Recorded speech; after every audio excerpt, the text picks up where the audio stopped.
video, I wanted to share with you guys how I saved for a house, and kind of like tips and tricks that I suggest to kind of helping you on your way to being able to do that. Now, this is going to be kind of like a series of videos.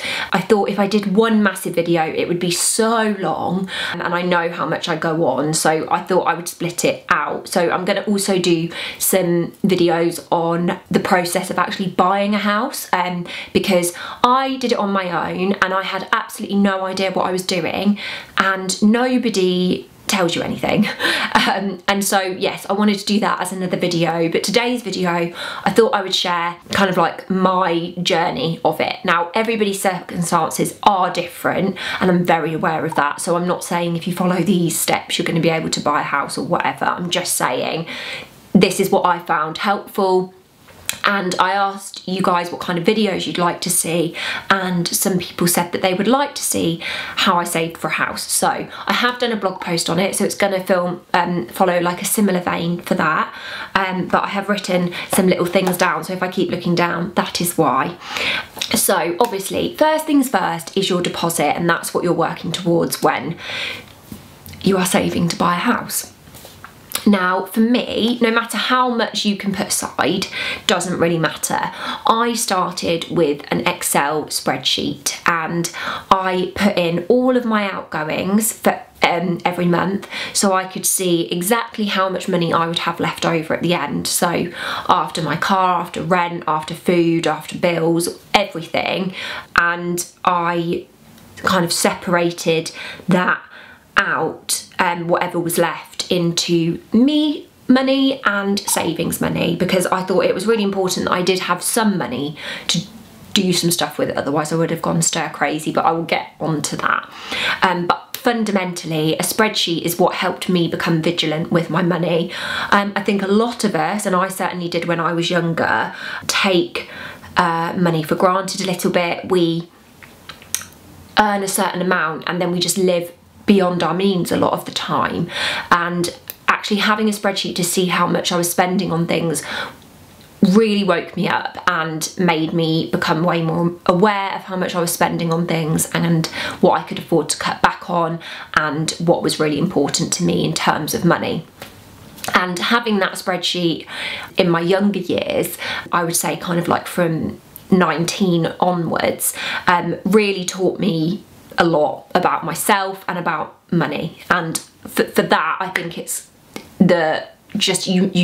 everybody should have a spreadsheet so they know exactly how much they're spending. And that might sound a bit silly and you might be sat there being like, duh, like I know exactly how much I spend, but I didn't, and a lot of people don't. And for me, that was really important to working out how much I could afford to save each month.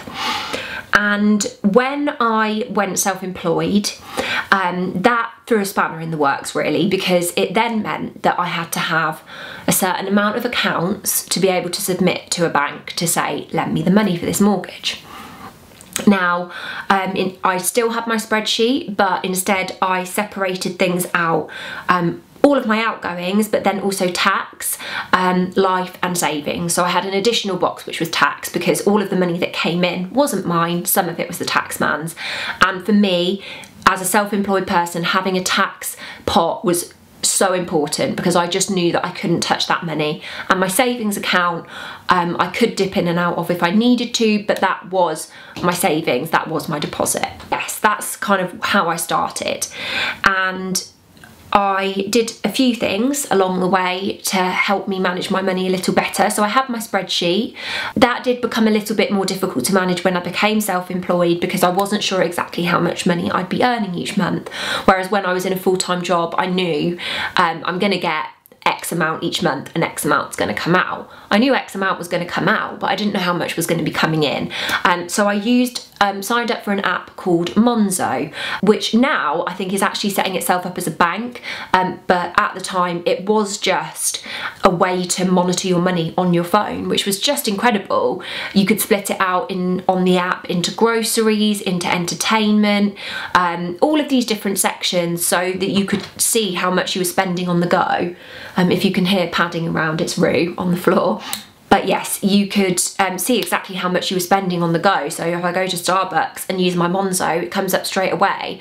And also you could budget for how much you wanted to spend on a certain category each month. So if you only wanted to spend £20, I say only, that's probably a lot actually, £20 on coffees each month, then, and you set that on your Monzo card, then when you went over the £20, Monzo would be like, you've used your budget for the month.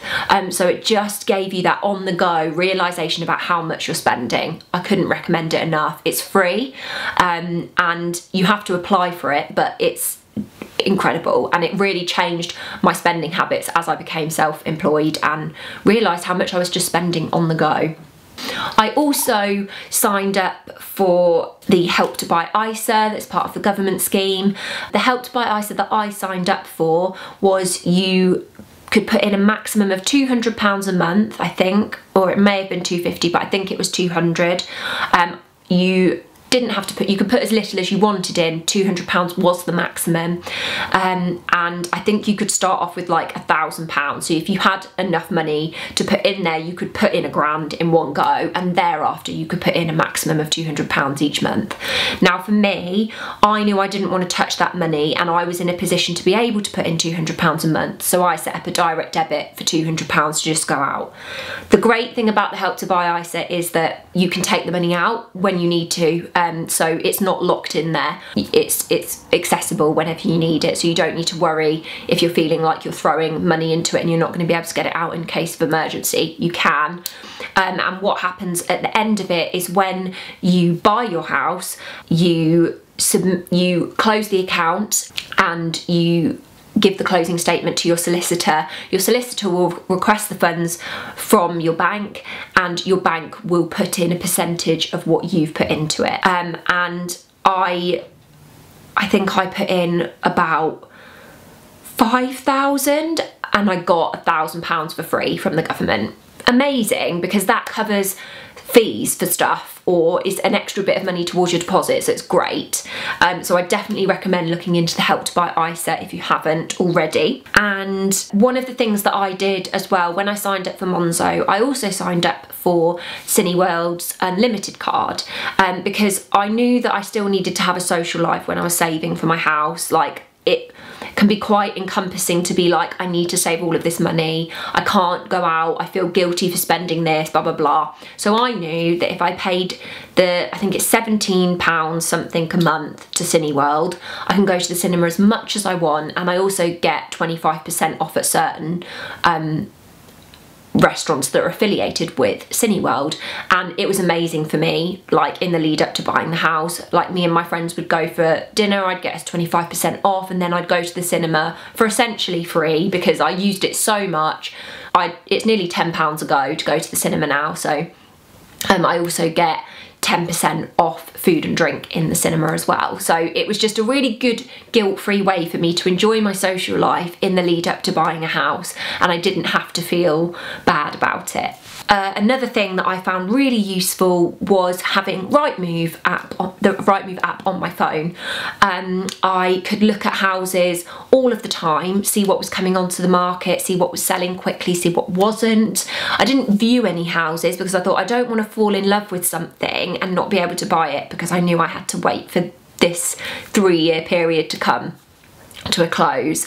But just seeing houses and getting a feel for what I liked really helped.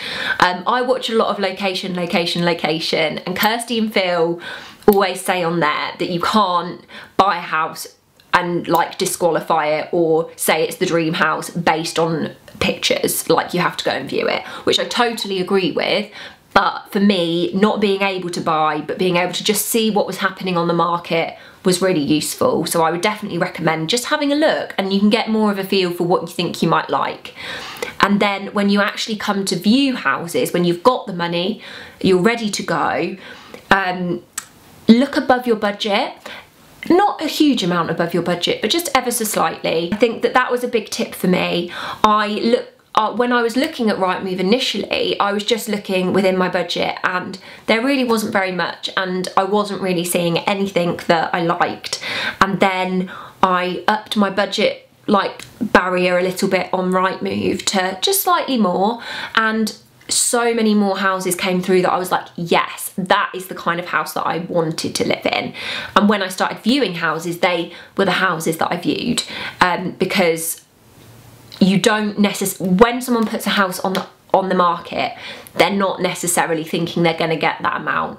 Everybody's chancing it. Everybody wants to get more than what they probably think they can get. So bear that in mind when you're looking, and especially when it comes to putting offers in and stuff. Like, that's a different subject, and I will talk about that in later videos. But when you are looking, don't think you are just restricted to the budget that you have. Have a look at something a little bit more expensive, because you may be able to negotiate it down. So yes, they were the kind of, that's the route that I followed in order to save for my house. I said to myself, like, I got to a year of being self-employed, and I was like, I'm gonna buy a house, I'm not gonna rent. I want to buy. So I set myself a 2-year goal at that point, because I knew I needed 3 years worth of accounts to be able to do it. And I worked really, really hard to be able to do it. I'm not saying that it's easy, it's really not. It was hard. For me, it was really good for me to have a goal to work towards. So I'm not saying 2 years is the one to go for, but having a goal in a time period I think is a really good thing, because it gives you the motivation to work towards something. So yes, they are my tips for saving for a house. I hope that you found it useful, and yes, I'll be focusing more on kind of like the hows and whats and stuff of buying a house in the next video. So if you have any questions that you would really like to be answered, let me know. And I will see you all soon, guys. Thank you for watching. Bye.